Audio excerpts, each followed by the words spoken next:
माननीय गृह मंत्री जी।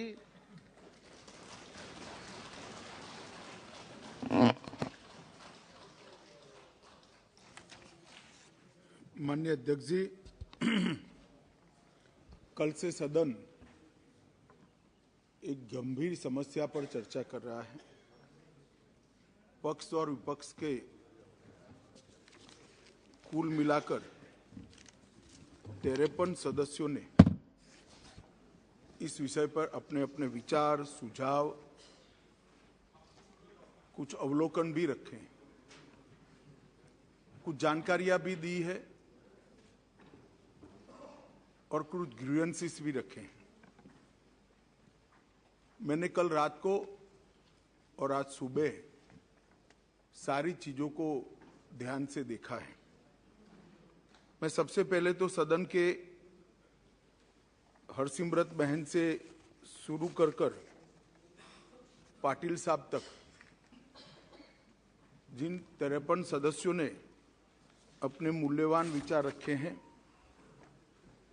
उनका सरकार की ओर से और समाज की ओर से बहुत बहुत धन्यवाद करना चाहता हूं कि इस विषय को राजनीतिक रंग देने की जगह इस विषय को एक समस्या के नाते सदन ने बहुत गंभीरता से लिया है। क्योंकि हम सब लोग राजनीतिक है, अलग अलग राजनीतिक दल से आते हैं, सत्ता में है, विपक्ष में है, तो थोड़ा बहुत तड़का लगता है राजनीति का।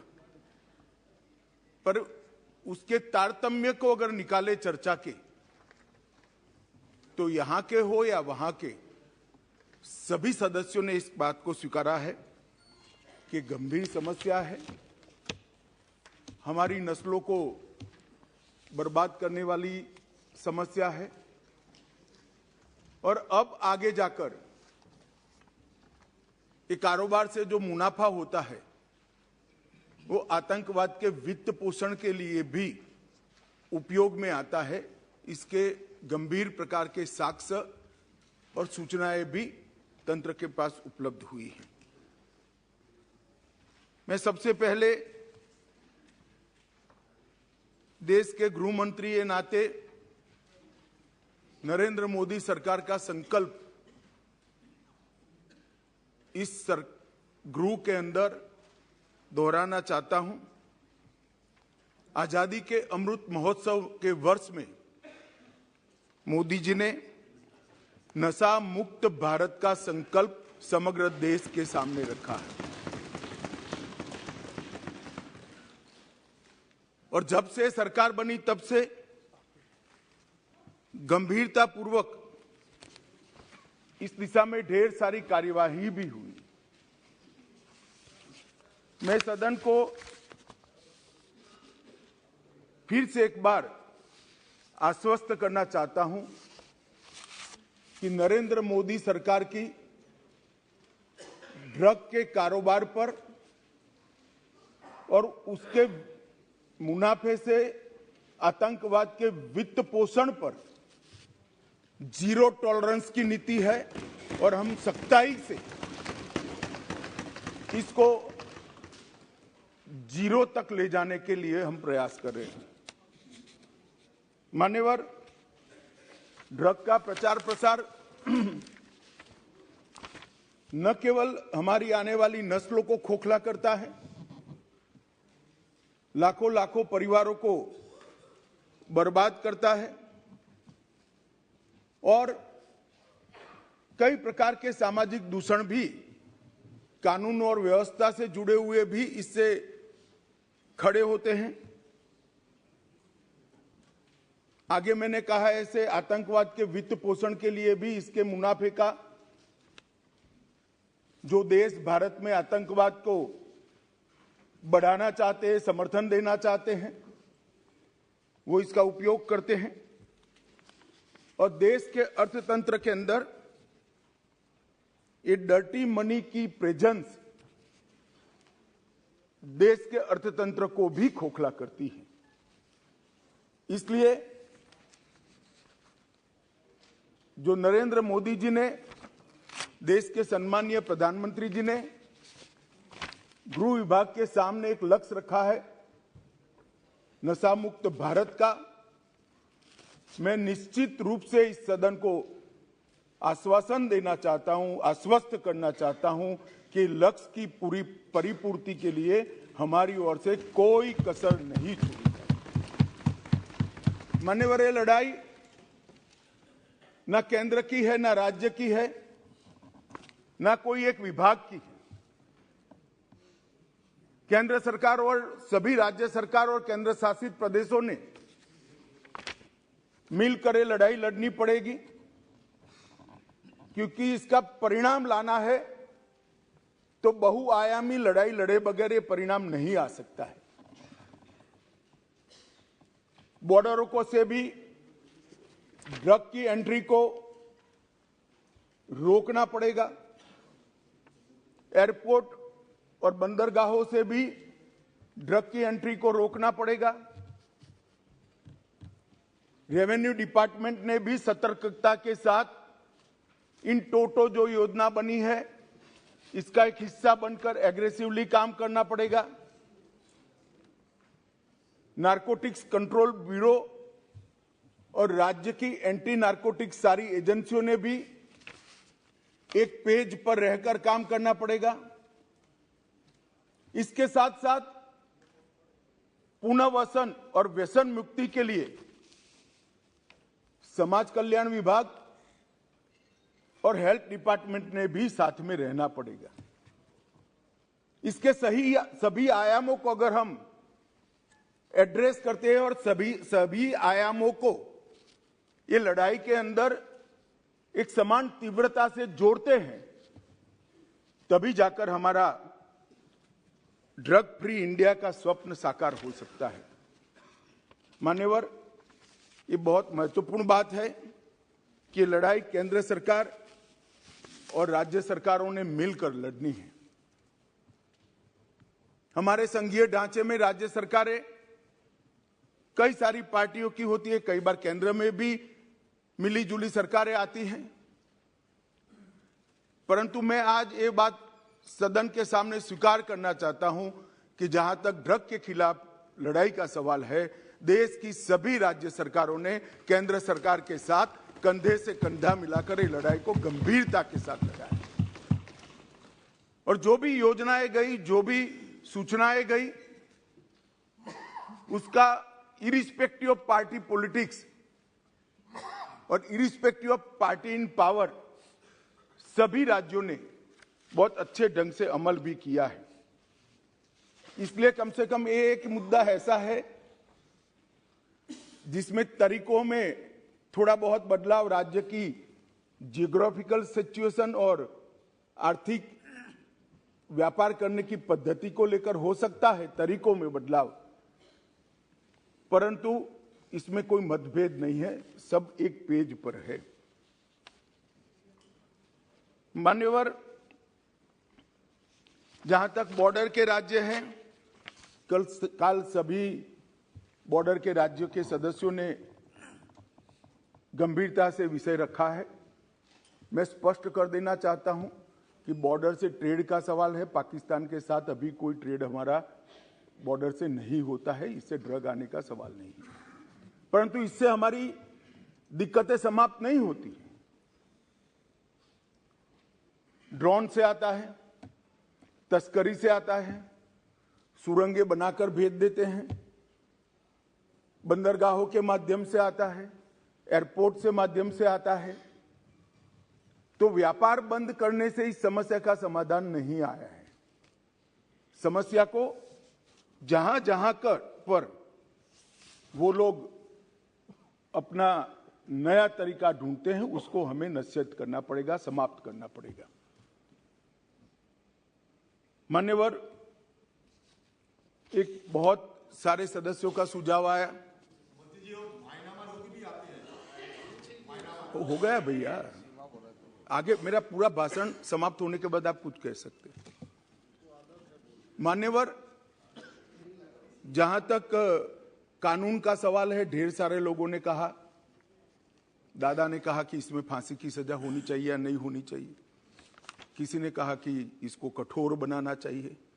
मैं भारत सरकार की नीति बहुत स्पष्टता से इस सदन के माध्यम से देश की जनता के सामने रखना चाहता हूं। जो दादा आपको भाषण करना है तो मैं बैठ जाता हूं, 10 मिनट बोलिए। इतने सीनियर सांसद होकर बीच में टोका टोकी करना ना आपकी उम्र के लिए अच्छा है ना आपकी सीनियोरिटी के लिए अच्छा है। मैं बैठ जाता हूं, आप भाषण करिए 10 मिनट प्लीज। माननीय गृह मंत्री जी, माननीय गृह मंत्री जी। हर बार नहीं करनी चाहिए, विषय की गंभीरता को समझना चाहिए तो बोले नहीं होते। क्रोधित नहीं होता हूं भैया, समझाता हूं। कई बार समझाना पड़ता है बड़ों को भी। मान्यवर, जहां तक कानून का सवाल है, मैं इस सरकार की नीति को बहुत स्पष्ट करना चाहता हूं। जो ड्रग का सेवन करते हैं वो विक्टिम है, उनके प्रति सहानुभूति का रवैया होना चाहिए और पुनर्वसन की तैयारी और पुनर्वसन की कानूनी प्रावधान होनी चाहिए। परंतु जो ड्रग का व्यापार करते हैं, इसकी तस्करी करते हैं, इसको नीचे तक पहुंचाते हैं, वो चाहे छोटा हो या बड़ा, इसको छोड़ना नहीं चाहिए। उसको कानून के शिकंजे के अंदर लाना चाहिए। ये भेद अगर हम नहीं करते हैं तो कभी कभार हम विक्टिम के साथ ही दुर्व्यवहार करेंगे। जो बच्चा इसमें फंस गया है, जो युवा फंस गया है, उसको वापिस आने के लिए और समाज इसको फिर से स्वीकार ले, इस प्रकार का सामाजिक माहौल बनाने की भी हम सभी सदस्यों की जिम्मेदारी है। माननीय सरकार की तो है ही। जैसे पाटिल साहब ने कहा, व्यसन मुक्ति केंद्रों से लेकर इनके रिहेबिलिटेशन सेंटर से लेकर सारी चीजें बहुत बनाई गई, मैं बताऊंगा आगे।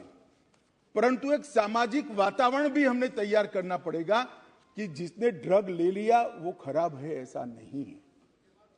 इसको फिर से समाज के अंदर पुनः प्रस्तापित सम्मान के साथ करने के लिए, एक सामाजिक माहौल बनाने के लिए भी सभी सांसदों ने साथ में मिलकर प्रयास करना पड़ेगा। मान्यवर, जहां तक ड्रग के कारोबार पर सख्ती का सवाल है,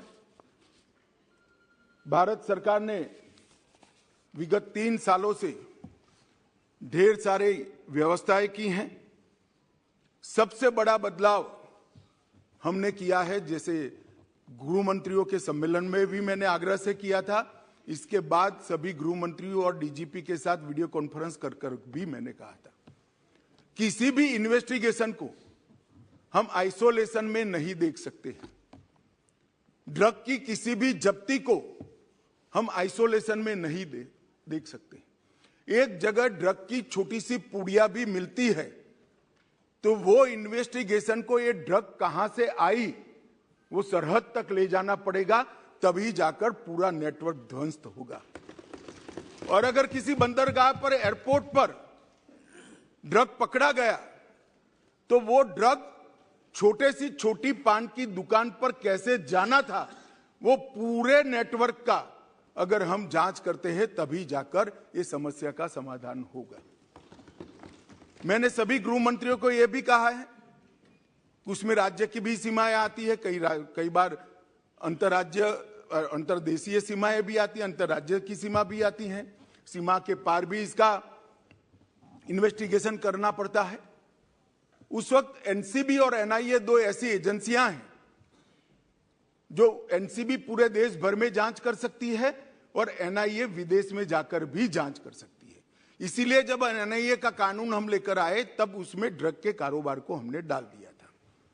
और मान्यवर, मैंने सभी राज्यों के मुख्यमंत्रियों को विनती किया था कि अगर आपके राज्य में कोई ऐसा केस है जिसके टॉप टू बॉटम और बॉटम टू टॉप इन्वेस्टिगेशन करते वक्त राज्य की सीमाएं लांघनी पड़ती है, तो आप निसंकोच एनसीबी की मदद ले सकते हैं। एनसीबी हर एक राज्य को मदद करने के लिए तैयार है और कटिबद्ध है।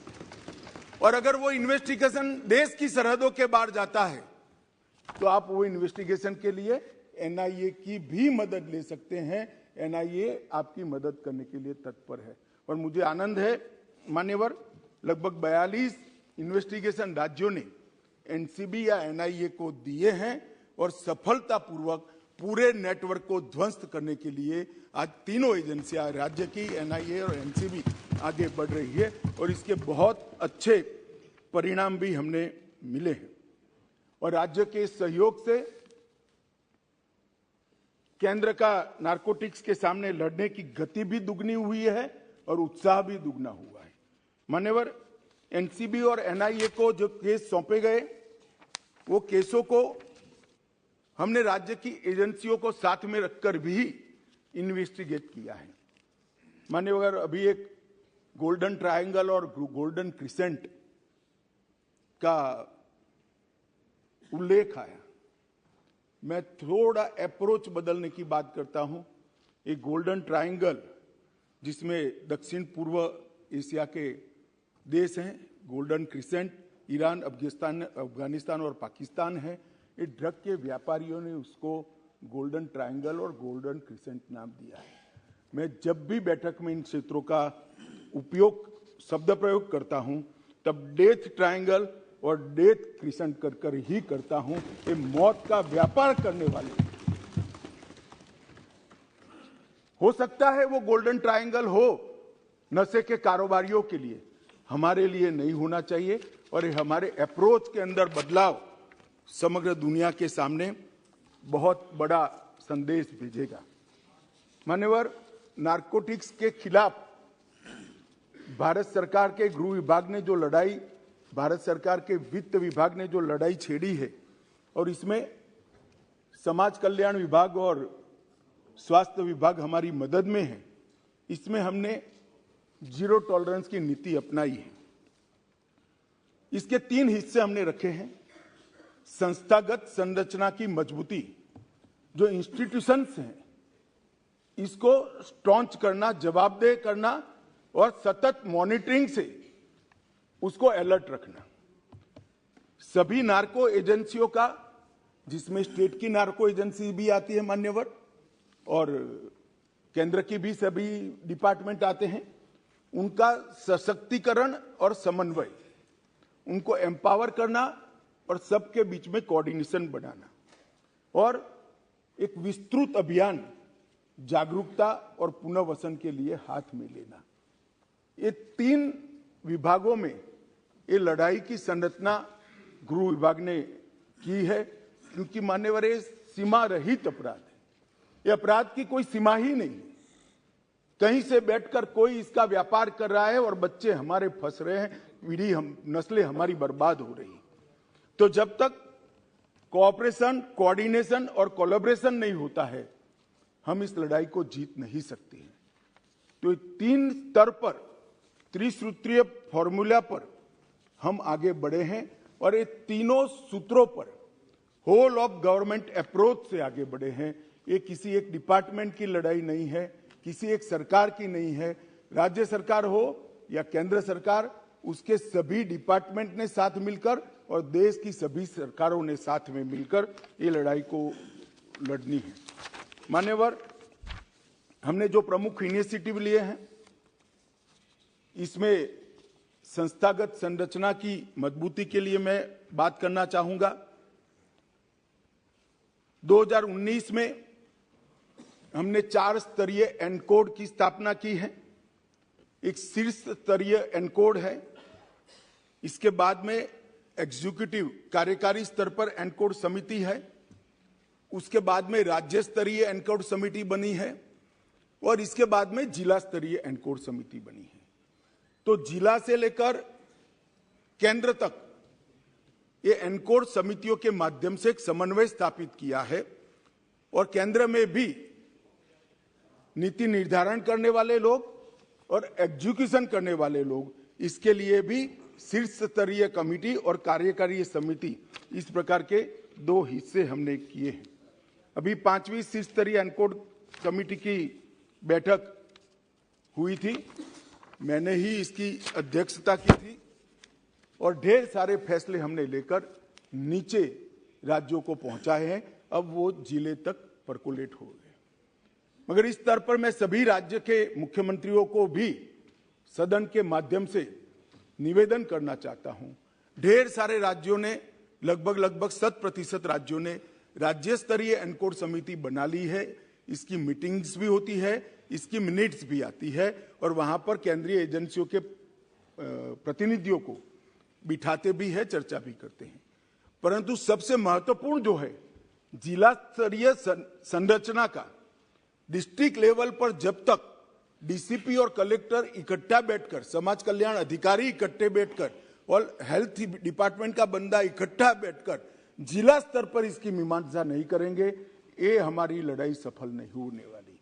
आज तक देश के सिर्फ 32% जिलों में, हम 1.5 साल से प्रयास कर रहे हैं, 32% जिलों में ही समिति बनी है। इस सदन के माध्यम से मैं देश भर के सभी राज्यों के मुख्यमंत्रियों को और केंद्र शासित प्रदेश के सभी सरकारों को, एलजी को, एडमिनिस्ट्रेटर्स को निवेदन करना चाहता हूं कि आप स्वयं व्यक्तिगत स्तर पर इंटरेस्ट लेकर आप अपने अपने राज्य में जिला स्तरीय एनकोड समिति की रचना करें। जिस दिन राज्य के, देश के सभी जिलों में जिला स्तरीय एनकोड समिति बन जाएगी और राज्य स्तरीय एनकोड समितियों को उसका फीडबैक मिलेगा, ये लड़ाई हमारी बहुत मजबूत हो जाएगी। एनकोड नोडल एजेंसी के तौर पर हमने मान्यवर एनसीबी को रखा है। इसके तहत भारतीय नौसेना, भारतीय तटरक्षक दल, drug controller, revenue department, national maritime security, NTRO, port trust, airport authority of India, coastal police और राज्य की नार्को एजेंसी, ये सब मिलाकर एक कोऑर्डिनेशन का काम करते हैं। इसके लिए मान्यवर हमने एक एनकोड पोर्टल भी बनाया है जो एनसीबी चलाती है। एनकोड पोर्टल का काम डेटा इंटीग्रेशन का है। नॉलेज मैनेजमेंट सिस्टम के रूप में एनकोड पोर्टल बन गया है और अब बहुत अच्छा काम कर रहा है। राज्य स्तर के एनकोड तंत्र के भी सभी 4 राज्य स्तरीय हितधारक इसके मेंबर है मान्यवर, और बहुत सारी एजेंसियों के तालमेल को इस एनकोड पोर्टल के माध्यम से सुचारू रूप से हमने नीचे तक पहुंचाया है। 2 साल हो गए हैं पोर्टल बने हुए। 2 साल में हमने बहुत अच्छे परिणाम, बड़ी बड़ी जब्तियां ये पोर्टल के माध्यम से की है और पोर्टल पर ढेर सारी जानकारियों को भी डाला है। अधिकृत एजेंसियों के सारे नंबर डाले गए हैं, समस्त जानकारियां डाली है।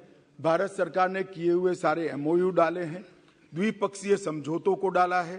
प्रशिक्षण कैलेंडर जो देश भर का है, लॉयर्स का प्रशिक्षण कैलेंडर, इन्वेस्टिगेटर का प्रशिक्षण कैलेंडर और पुनर्वसन का काम करने वाले सोशल वेलफेयर के अधिकारियों का प्रशिक्षण कैलेंडर, उसको भी डाला है। कुछ लैंडमार्क जजमेंट जो प्रो प्रोसिक्यूशन है उसको भी वहां डाला है। एनुअल रिपोर्ट भी वहां डाल दी जाती है। एनसीबी की हैंडबुक जो क्या करना चाहिए और क्या नहीं करना चाहिए इसके लिए है, वो भी हमने इस पर डाला है। मीटिंग्स की मिनट्स भी इस पर 24 घंटे में अपलोड कर दी जाती है और एटीआर को भी अपलोड कर जाती है। एक प्रकार से संपूर्ण सूचनाएं एक ही जगह से जिले स्तर के, पुलिस स्टेशन स्तर के अधिकारी को भी उपलब्ध हो जाए, इस प्रकार की प्रणाली हम लेकर आए हैं और उसको एक ही छत्र के नीचे चलाकर राज्यों को और पुलिस स्टेशन तक की पूरी चीजों को हमने कोऑर्डिनेट किया है। मान्यवर, अभी इंटरपोल की जनरल असेंबली हमारे देश में हुई, उसमें नारकोटिक्स और टेरर लिंक्स पर विषय मैंने उठाया था और वहां पर भारत की ओर से आग्रह किया गया कि इंटरपोल नारकोटिक्स और टेररिज्म और नार्को के व्यापार से टेररिज्म का वित्त पोषण, ये 3 विषयों पर रियल टाइम इंफॉर्मेशन शेयरिंग के लिए एक प्लेटफॉर्म सभी देशों का बनाए तो सभी देश इससे आगे बढ़ सकते हैं और बेस्ट प्रैक्टिसेस का एक्सचेंज भी हो सकता है। यहीं पर अभी अभी नो मनी फॉर टेरर का पूरे देश भर के गृह मंत्रियों का सम्मेलन हुआ। वहां पर भी हमने अंतर्राष्ट्रीय सहयोग के लिए, नारकोटिक्स की लड़ाई के लिए बहुत थ्रस्ट दिया गया है। मान्यवर, हमने एक संयुक्त समन्वय समिति भी बनाई है और केंद्रीय स्तर पर इसकी ढेर सारी बैठक भी की है। एनसीबी की कैडर को भी हमने पुनर्गठित किया है। 419 पदों का सृजन कर जिसमें सीनियर ऑफिसर ज्यादा है क्योंकि राज्यों को असिस्ट करना है। इसको हमने आगे बढ़ाने के लिए एक इनिशिएटिव लिया है। नार्को अपराधियों पर राष्ट्रीय एकीकृत डेटाबेस, जिसका शॉर्ट फॉर्म है निदान, उसको भी तैयार किया है और हर केस की चालान और हर केस के जजमेंट को इस पर अपलोड कर प्रोसिक्यूशन के वकीलों के लिए टिप्स भी इस पर उपलब्ध है। और इसके साथ साथ inter operational criminal justice system ICJS के लिए भी जब्ती सूचना प्रबंधन प्रणाली और जेल का डेटा दोनों भी हम साझा कर रहे हैं।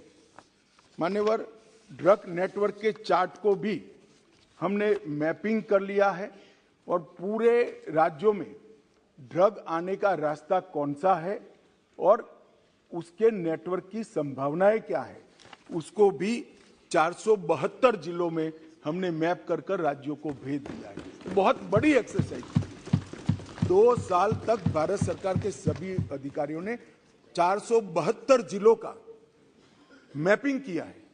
सर्वे के आधार पर किया है, सूचनाओं के आधार पर किया है और जो जब्ती की गई, जो केस बने गए, जो सजाएं हुई हैं और जो इंट्रोगेशंस के रिपोर्ट्स आए, ये सबको संकलित करते मैं इस सदन में बैठे हुए सभी व्यक्तियों को कहना चाहता हूं कि आप चिंता मत करिए। कितना भी बड़ा अपराधी है, 2 साल में स्थिति ऐसी आने वाली है, इसकी जगह जेल की सलाखों के पीछे। और ये सुनकर अगर किसी को इसमें से वापिस आ जाना है तो अच्छी ही बात है, आ सकते हैं।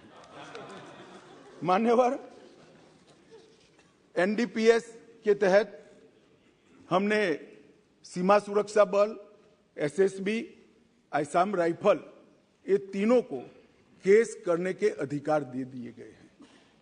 क्योंकि कहते हैं भाई सीमा भारत की जिम्मेदारी है, भारत सरकार की जिम्मेदारी है, निगरानी नहीं रखते, ड्रग वहां से आ रही है। और जब BSF को अधिकार देते हैं तो कहते हैं राज्यों के अधिकार ले लिए, तो BSF वहां क्या करेगी भाई? आप बताइए मुझे, क्या करेगी?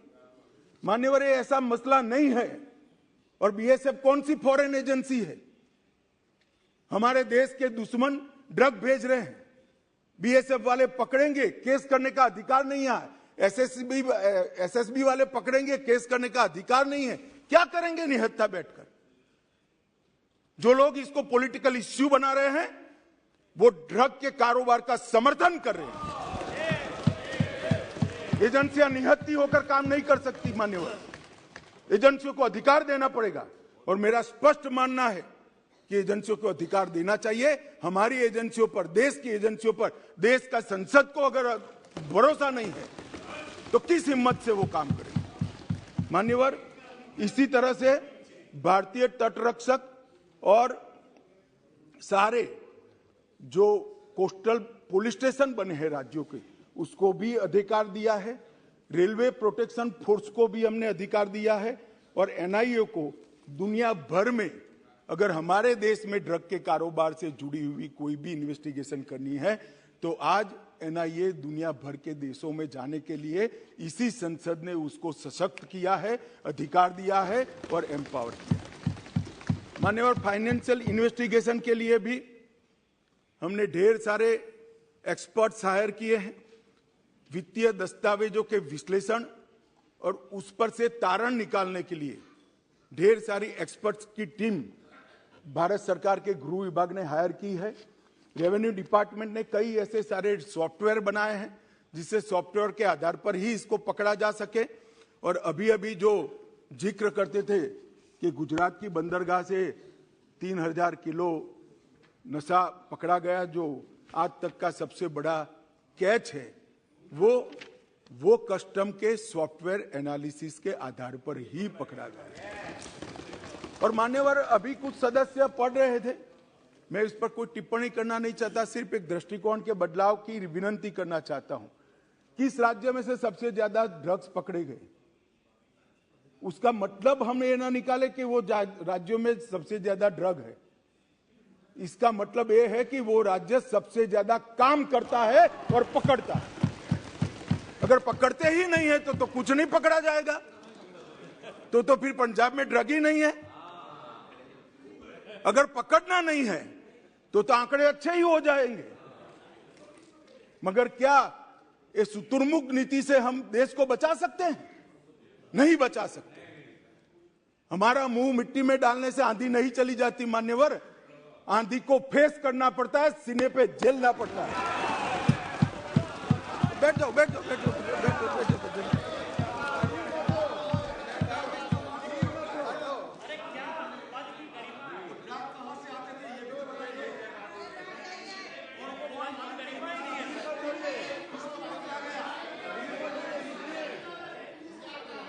एक मिनट मान्यवर कांग्रेस पार्टी के नेता ये कह रहे ड्रग कहां से आ रहा था। ड्रग गल्फ कंट्रीज से आ रहा था। इसके मालिक कौन है, उनको सारे के सारे पकड़ लिए गए हैं, फैक्ट्रियां सील कर दी गई हैं और उसके आधार पर देश के 12 राज्यों में रेड कर वहां भी कारोबार करने वालों को पकड़ लिया। और दूसरी बात, अभी मेरे पास नहीं है, मुझे मालूम नहीं था कि मुझे पुलिस इंस्पेक्टर की तरह इस सदन में जवाब देना पड़ेगा, तो मैं डिटेल लेकर नहीं आया हूं, मगर चालान कर दिया गया है, ऑनलाइन उपलब्ध है, सर्च कर नहीं मिलना है तो मुझे बताइएगा, मैं भेज दूंगा। माननीय अध्यक्ष जी, संपत्तियों को जब्त करने के लिए भी हमने कार्य पद्धति डिस्ट्रिक्ट लेवल तक सर्कुलरेट कर दी है। मनी लॉन्ड्रिंग की चैनलें, हवाला लेन देन और डार्क नेट, ये तीनों के लिए हैकाथॉन कर हमने ढेर सारे बच्चों के टैलेंट को संग्रहित कर एक बहुत सटीक रणनीति बनाई है, जो सार्वजनिक करना ठीक नहीं है, परंतु मैं इतना कहना चाहता हूं कि ये सारी चैनलों का उपयोग कर कोई मानता है कि एजेंसियों की नजर के बाहर जाएगा, तो वो ऐसा नहीं होगा। ढेर सारे लोग पकड़े गए हैं और आगे भी अभियान हमने नारकोटिक्स के पकड़ते वक्त और एयरपोर्ट पर और बंदरगाहों पे डॉग स्क्वाड की तंगी थी, तो हमने हमारे ही स्वदेशी डॉग की नस्ल को तैयार कर अब बहुत बड़ी मात्रा में डॉग स्क्वाड बना लिए हैं और हम राज्यों को भी मान्यवर दे रहे हैं। मान्यवर, एनकोड के स्ट्रक्चर से जो प्रभावी समन्वय हो रहा है, इसको नीचे तक ले जाने के लिए हमने ढेर सारी सूचनाएं दी हैं। इसके साथ साथ एकीकृत ड्रग डेटा, सूचना प्रबंधन, सरकारी आदेश, सरकारी कानूनों, जो मैपिंग किया गया है इसकी डिटेल्स, मैपिंग को एक्सप्लोर करने के लिए जो नियम बनाए गए, ये best practices exchange, standard operating procedures और न्यायालय के अच्छे प्रोसिक्यूशन के पक्ष में आए हुए आदेशों का एनालिसिस और आर्ग्यूमेंट्स, ये सारा तैयार कर जिला स्तर तक एनकोड के माध्यम से हमने भेज दिया है। मान्यवर, dedicated anti narcotics task force भी हमने बनाया है। राज्यों और संघ क्षेत्रों के समर्पित एक एंटी नारकोटिक्स टास्क फोर्स भी राज्यों की सहायता में उपलब्ध है। इसके साथ साथ फार्मा डिपार्टमेंट जो भारत सरकार का है, दोहरे उपयोग वाली दवाइयों के लिए कितना मिनिमम उपयोग हो सकता है, इस पर भी एक अधिकारियों का समिति बनाकर कितनी दवाओं पर बैन कर सकते हैं, जिसके विकल्प उपलब्ध हैं, वो दवाइयों को पूर्णतः बैन कर दिया जाए, इस पर भी काम चालू है। 4 मीटिंग हो गई है, अंतिम मीटिंग मार्च महीने में रखी है। मुझे आशा है कि ढेर सारी दवाइयों को प्रतिबंधित श्रेणी में हम ले जाएंगे, जिससे इसके उपयोग पर रोक लगाई जा सके। मान्यवर, समुद्री रास्ते से तस्करी रोकने के लिए मैं इतना बताता हूं कि एक जमाना था जब सीमाओं से नारकोटिक्स आता था, आज भी आता है, ड्रोन से आता है। जो ओपन सरहदें हैं उत्तर पूर्व की, वहां से भी आता है। परंतु 60 से 70% नारकोटिक्स अब समुद्री रास्ते से और एयरपोर्ट से आता है। इसको पकड़ने के लिए भी हाई लेवल टास्क फोर्स बना दिया गया है और हमने भारतीय नौसेना, भारतीय तटरक्षक, एयरपोर्ट अथॉरिटी ऑफ इंडिया और एनसीबी चारों की संयुक्त साप्ताहिक बैठक कर सूचनाओं का आदान प्रदान करते हैं, जिसमें कस्टम और रेवेन्यू डिपार्टमेंट के ऑफिसर को भी रखते हैं। तो हम एक भी कोना ऐसा छोड़ना नहीं चाहते जहां से ड्रग की अवैध कारोबार भारत के अंदर प्रवेश हो। मान्यवर, अवैध खेती का जहां तक सवाल है, हमने कुछ सॉफ्टवेयर बनाए हैं, ड्रोन का उपयोग कर रहे हैं। मैं मणिपुर के मुख्यमंत्री को बहुत बहुत बधाई देना चाहता हूं कि सबसे पायलट प्रोजेक्ट हमने वहां लिया था। वहां पर लगभग 1000 हेक्टर अवैध नशे की खेती को डिस्ट्रॉय कर उनको वहां पर हॉर्टिकल्चर प्लांटेशन कर रिहेबिलिट करने का प्रयास किया है। इसी प्रकार का प्रोग्राम हमने राजस्थान के लिए भी बनाया है, मध्य प्रदेश के लिए भी बनाया है, सारे नॉर्थ ईस्ट के राज्यों के लिए भी हमने बनाया है। और ये हमारा जो अध्ययन समूह है गृह मंत्रालय का, इसने बहुत अच्छा रोड मैप राज्यों को बनाकर इस विषय में दिया है। माननीय, डार्कनेट और क्रिप्टो पर लगाम लगाने के लिए भी, जैसा मैंने पहले कहा कि एक अलग अलग प्रकार के हैकाथॉन किए गए, देश के चारों कोनों में किए गए, लगभग 3200 से ज़्यादा युवा इसके अंदर हिस्सा लिए, ढेर सारी चीज़ें हमें प्राप्त हुई है। इससे एक एमओ भी बनाया गया है। परंतु इसके साथ साथ मैक, जो एक सभी एजेंसियों के समन्वय का सेंटर है, सब मैक के रूप में हमने नार्को के लिए एक अलग मैक की व्यवस्था को गठित किया है और इसके अंदर नार्को ट्रैफिकिंग प्लेटफॉर्म की निगरानी, ड्रग नेटवर्क के इंटरसेप्शन, ट्रेंड्स के निरंतर एनालिसिस, डेटाबेस के अपडेट को एनालिसिस कर नई रणनीति बनाना और कार्य प्रणाली और नोड्स पर ध्यान देते हुए एक बहुत अच्छी रणनीति साप्ताहिक इसका रिव्यू हम करते हैं और मुझे लगता है कि इससे बहुत बड़ा फायदा मान्यवर हुआ है। नारकोटिक्स का प्रशिक्षण का मॉड्यूल भी बनाया गया है। 5 अलग अलग प्रशिक्षण मॉड्यूल बनाए गए हैं, जिसके अंदर नारकोटिक्स के केस को किस तरह से लड़ा जाए, चालान करने के पहले मिनिमम क्या इसके अंदर चीज़ें हमें इंक्लूड करनी है, इसके साथ साथ जब जब्ती होती है तब क्या केयर लेनी है जिसका फायदा व्यापार करने वालों को प्रोसिक्यूशन के वक्त न मिल पाए। तीसरा, पुनर्वसन के लिए भी एक ट्रेनिंग का मॉड्यूल बनाया है। चौथा मॉड्यूल इलेक्ट्रॉनिक एनालिसिस का, सारे डेटा के एनालिसिस का बनाया है। और 5वां मॉड्यूल समन्वय के लिए, अगर फिजिकली नहीं मिल सकते हैं तो ऑनलाइन समन्वय कैसे हो सकता है, इसका भी हमने मॉड्यूल बनाया है। और ये 5 अलग अलग मॉड्यूल का डिस्ट्रिक्ट तक का ट्रेनिंग प्रोग्राम हमने डिजाइन किया है। मैं बड़े हर्ष के साथ बताना चाहता हूं कि राज्य स्तर के ट्रेनिंग प्रोग्राम 3 दिसंबर को सारे राज्य और केंद्र शासित प्रदेश के हमने समाप्त कर दिए गए और 40% डिस्ट्रिक्ट में भी ये काम हो चुका है। नारकोटिक्स के फॉरेंसिक के लिए भी एनसीबी और नेशनल फॉरेंसिक साइंस यूनिवर्सिटी के बीच में हमने एक समझौता किया है और नारकोटिक्स की रीजनल लैब हम लगभग देश में 6 भारत सरकार बना रही है, जिससे सैंपल के टेस्टिंग के अंदर देरी नहीं होगी, किसी के बेल होने का संभावना को मिनिमम कर दिया जाए। इस प्रकार की व्यवस्था आज हमने करी है और उसमें डेट के हिसाब से प्रायोरिटी नहीं होगी, क्वांटिटी के हिसाब से प्रायोरिटी होगी, जिससे संजीदगी वाले केस जो है, बड़ी मात्रा वाले केस है, उसके अपराधियों को बेल न मिल पाए। और मान्यवर, ये इससे काफ़ी लोगों को तकलीफ पड़ेगा, मुझे मालूम है, मगर हम चाहते ही है कि उनको तकलीफ पड़े, इसलिए व्यवस्था को मान्यवर किया है। जहाँ तक नशामुक्त भारत का अभियान है मान्यवर, मैं आपको कुछ चीज़ें सदन को आपके माध्यम से बताना चाहूँगा कि न्याय और सामाजिक न्याय और अधिकारिता मंत्रालय द्वारा 15 अगस्त 2020 को ये अभियान को हमने लॉन्च कर दिया गया है और 372 जिले जो मैंने कहा मैपिंग किए हुए हैं, वो सभी 372 जिलों में लगभग हमने इसको नीचे तक, तहसीलों तक पहुंचाने की शुरुआत की है। इसके तहत लगभग 2.7 लाख से ज्यादा शैक्षिक संस्थाओं में 14 करोड़ से ज्यादा बच्चों ने नशा मुक्ति का शपथ लेने का कार्यक्रम बहुत अच्छे तरीके से मान्यवर किया है। 8,000 से ज्यादा मास्टर स्वयंसेवकों की पहचान कर दी गई है, जो मिनिमम मानदेय लेकर अपना ये काम करते हैं और सोशल मीडिया अकाउंट के माध्यम से भी इसकी प्रसिद्धि करते हैं।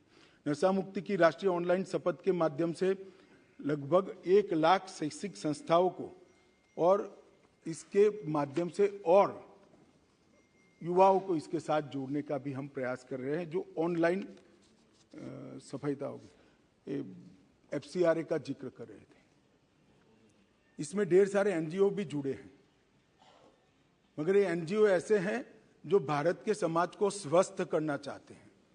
कुछ NGO ऐसे होते हैं जो भारत के समाज को प्रताड़ित करना चाहते हैं। दोनों के लिए भारत सरकार की नीति एक नहीं हो सकती। FCRA के कानून का जो पालन नहीं करेगा उसके साथ सख्ती की जाएगी, कोई दया का भाव नहीं रखा जाएगा। विदेश से आए हुए धन के स्रोत राज्य की निगरानी में नहीं हो, ऐसा नहीं चलेगा। बहुत चला लिया जब आपकी सरकार थी। ये नरेंद्र मोदी सरकार है, देश को खत्म करने के लिए देश के अंदर एक कानी पाई भी हम नहीं आने देंगे। आज भी पीएम केयर्स फंड की तफ्तीश होगी। पीएम केयर्स फंड की माननीय गृह मंत्री जी। मान्यवर, इस मिशन के अंदर चिन्मय मिशन भी जुड़ा है, रामकृष्ण मिशन भी जुड़ा है, आर्ट ऑफ लिविंग भी जुड़े हैं, ब्रह्मा कुमारीज भी जुड़े हैं, निरंकारी मिशन भी जुड़ा है और ढेर सारे आध्यात्मिक, धार्मिक और सामाजिक संगठन भी जुड़े हैं। इन पर कोई तकलीफ नहीं है, उनको FCRA के कानून से कोई दिक्कत भी नहीं है। मगर जो लोग देश के अंदर देश की डेमोग्राफी को बदलना चाहते हैं और इसके लिए FCRA का उपयोग करना चाहते हैं, तो वो कानूनन इसकी इजाजत नहीं दी जा सकती। इस पर सख्त कार्रवाई। मान्यवर, हमने लगभग 341 इंटीग्रेटेड रिहेबिलिटेशन सेंटर भारत सरकार के फंड से बन गए हैं और 300 बना रहे हैं, जिसके अंदर दुनिया भर की आधुनिक से आधुनिक रिहेबिलिटेशन की पद्धतियों को अपनाया जाएगा और हमारे बच्चों को फिर से एक बार देश के विकास के साथ जोड़ने का इसके माध्यम से मान्यवर हम काम करेंगे। और नशीली दवाओं के खिलाफ जागरूकता के लिए हमने सबसे ज्यादा युवाओं को जोड़ने की रणनीति अपनाई है। जैसे जब हम उम्र बात करता है तो जल्दी युवा उसको सुनता है, तो युवा इसकी चपेट में न आए, इसके लिए हमने करे हैं। 41 एडिक्शन ट्रीटमेंट फैसिलिटीज भी सरकारी अस्पतालों में जो बहुत ज्यादा एडिक्ट हो गए हैं, इसके लिए हमने शुरू की है और 75 बनाने का हमारा कार्य योजना है। मान्यवर, 72 आउटरीच ड्रॉप इन सेंटर भी बनाए हैं, जिनको अभी शुरू में लत लगी है, उसको जिसको लत के कारण शरीर बर्बाद हो गया है, मन बर्बाद हो गया है, इसके साथ बिठाते हैं तो भयावह परिणाम देखकर वो नशे की लत से वापिस आता है। ऐसे भी सेंटर हमने लगाए हैं और लगभग 2 लाख परामर्शदाता भी हमने तैयार किए हैं, जो ऐसी केस में परामर्श देने का काम करते हैं। मान्यवर, नशा मुक्ति के लिए मैंने जैसे कहा कि एनकोड की बैठक स्वयं मेरी अध्यक्षता में हुई। नशीली दवाओं के दुरुपयोग पर मैंने क्षेत्र वाइज भी सभी राज्यों के मुख्यमंत्रियों के साथ बैठक की है। दक्षिण का बैठक बाकी है, बहुत जल्दी कर दूंगा। बाकी असम भी किया, गुजरात में भी किया, पंजाब में भी किया। क्षेत्रीय बैठक कर भी राज्य के अधिकारियों को संवेदनशील बनाने के लिए हमने काम किया है।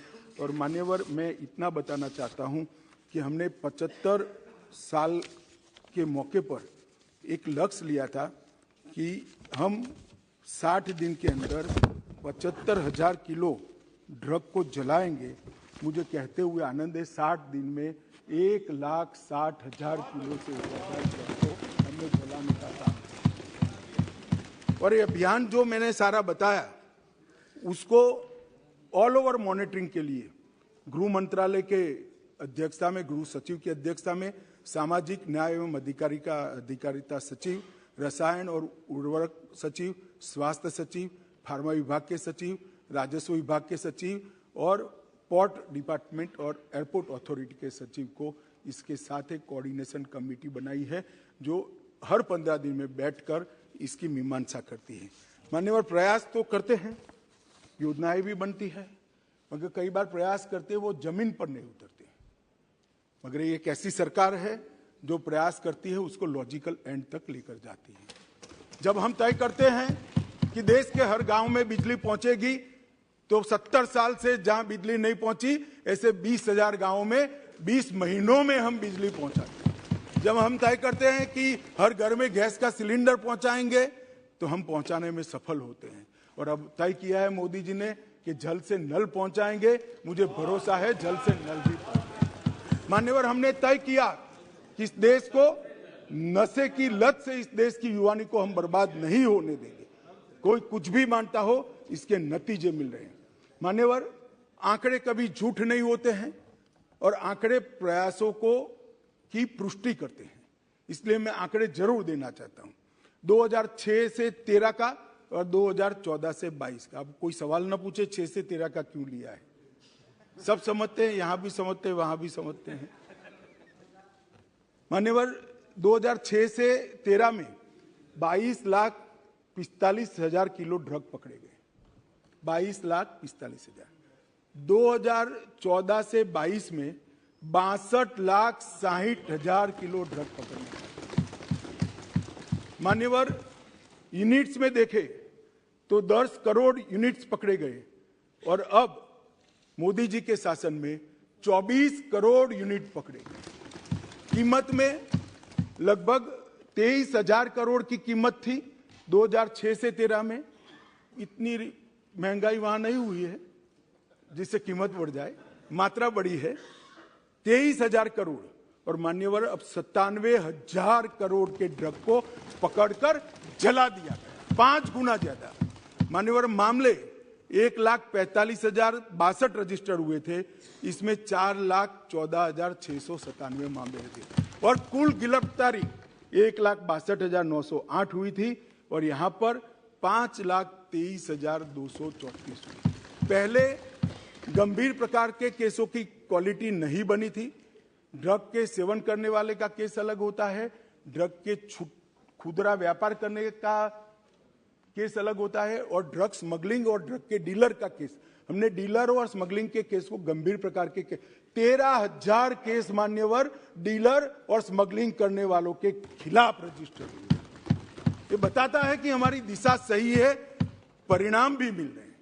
मान्यवर, कई बार मैं तो आश्चर्य करता हूं, कई बार सभाओं में मैंने देखा एक राष्ट्रीय नेता अब उपस्थित नहीं है, उपस्थित होते तो नाम भी दे देता, यात्रा में है तो नहीं, मैंने कहा ना, नहीं, मैं सुनिए ना, मेरा सोच के बारे में कुछ नहीं है, समझ के बारे में समझो जरा। मान्यवर, मैंने गुजरात के चुनाव के वक्त एक भाषण सुना कि गुजरात में ड्रग का कारोबार बढ़ गया है, गुजरात से ड्रग पकड़ा जाता है। अरे भाई, देश की सीमा है, बंदरगाह है, बंदरगाह से आएगा, हम पकड़ेंगे तो अच्छा किया या बुरा किया, ये समझ में ही नहीं आ रहा है। अब पंजाब में नहीं पकड़ा जाता है तो क्या बिट्टू साहब कह सकते हैं पंजाब में ड्रग नहीं है? भाई, पकड़ना कोई बुरी बात नहीं है, पकड़ना अच्छी बात है और हम इस कमेंट से कोई हतोत्साह नहीं होंगे और पकड़ेंगे और खत्म करेंगे। मान्यवर, ये जो जिस प्रकार की चीजें कर रहे हैं, मुझे तो मालूम नहीं है पूरी लड़ाई को समझ रहे या नहीं समझ रहे। मान्यवर, पिछले 5 वर्ष में हमने 61 नए साइटोट्रोपिक पदार्थों को अधिसूचित किया है जो पहले इस कैटेगरी में नहीं आते थे, अब एफएसएल से सिद्ध कर इसको करा है। जब्ती की क्वालिटी में भी सुधार आया है। लगभग भारतीय एजेंसियों ने 14,000 किलो ट्रामाडोल को भी जब्त करने का काम किया है। मान्यवर, मैं इतना ही कहना चाहता हूं कि अभियान कोई एक सरकार का नहीं हो सकता, ये अभियान कोई एक दल का भी नहीं हो सकता, ये अभियान कोई एक एजेंसी का भी नहीं हो सकता। केंद्र और राज्य की सभी एजेंसियों ने एक ही प्लेटफॉर्म पर आकर समान तीव्रता और समान गंभीरता के साथ इस अभियान को चलाना पड़ेगा, तब हम हमारी आने वाली नस्लों को बचा पाएंगे। मान्यवर, ये लड़ाई ऐसे नाजुक मोड़ पर है, अगर इस वक्त हम जीतते हैं तो हम हमारी नस्लों को बचाते हैं, और इस वक्त अगर नशे के व्यापारी जीतते हैं तो हमारी नस्लों को कोई बचा नहीं सकता। इसलिए मेरा पूरा सदन से अनुरोध है मान्यवर कि इस एक मुद्दे पर हम राजनीति न करें, सभी राज्य की सरकार एक साथ आए, जिला स्तरीय एनकोड की रचना करे, और ये जो अभियान मोदी जी के नेतृत्व में भारत सरकार के गृह विभाग ने चलाया है, वो अभियान को सभी लोग मजबूत बनाए। हम भी राज्यों के अभियान को मजबूत बनाने के लिए बहुत तत्पर हैं और उत्सुक भी हैं। सब केंद्र शासित प्रदेश, राज्य सरकार, केंद्र सरकार और समग्र देश की जनता और हम सभी जनप्रतिनिधि मिलकर इस अभियान को सफल बनाएं और जीरो टॉलरेंस टू ड्रग और नशा मुक्त भारत की रचना करें, यही अभ्यर्थना कर मेरी बात को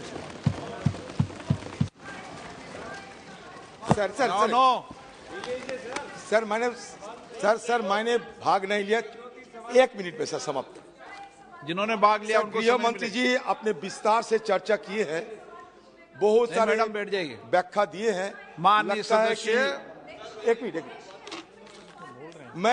मैं आपको ये कहना चाहते हैं कि जिस रवैया से आपने हिंदुस्तान को ड्रग मुक्त करने का बात कहे हैं, जमीनी हकीकत कुछ अलग बयान करते हैं।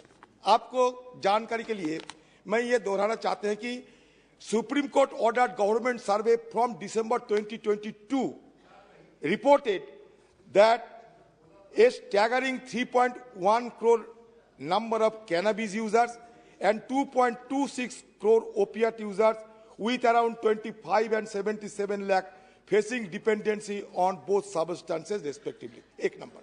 2 नंबर, आत्महत्या 2018 साल में आपने तो गिनती की है 6 से 13, मैंने दूसरा गिनती कर रहे हैं। 2018 साल में हिंदुस्तान में ये ड्रग अब्यूज और अल्कोहल की चलते मौत हुई थी, मतलब सुइसाइड, खुदकुशी किए गए थे 7,193। आपको नेशनल क्राइम रिकॉर्ड ब्यूरो की बात करते हैं। और 2021 में आपकी दफ्तर की रिपोर्ट के मुताबिक सुइसाइड हुए हैं, मतलब आत्महत्या हुए हैं 10,560। तो मतलब बढ़ते जा रहे हैं। आप कहते सब जला दिए हैं, इतना जला दिया है, मतलब आपूर्ति भी ज्यादा होता है, इसलिए जलाने के आपको मसाला भी मिलते हैं। सर हो गया, सर हो गया, सर आपने बोल लिया 15 मिनट नहीं। सर मेरा कसम, सर खत्म, सर कसम खाते, सर आधा भी नहीं बोलूंगा सर।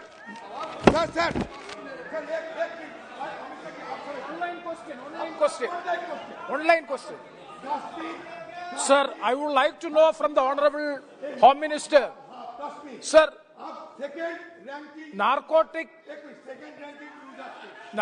and psycho. मेरा साथ माइक है, आदिरदा.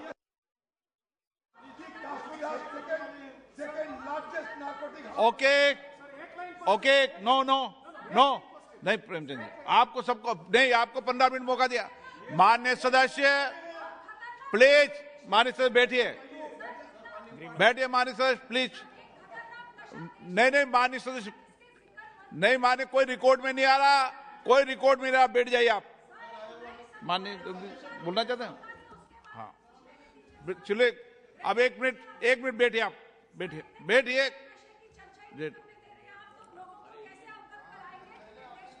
ठीक है माननीय सदस्य, आप बैठ जाइए प्लीज, बैठ जाइए। सभी माननीय सदस्यों को पर्याप्त समय, पर्याप्त अवसर दिया, एक लंबी चर्चा चलाई। उस समय आपकी हर बात का माननीय गृह मंत्री जी ने तथ्य से जवाब दिया। आपको 20-20 मिनट बुलाया, फिर भी आप डिस्टर्बेंस करते, तो अच्छी चर्चा नहीं है।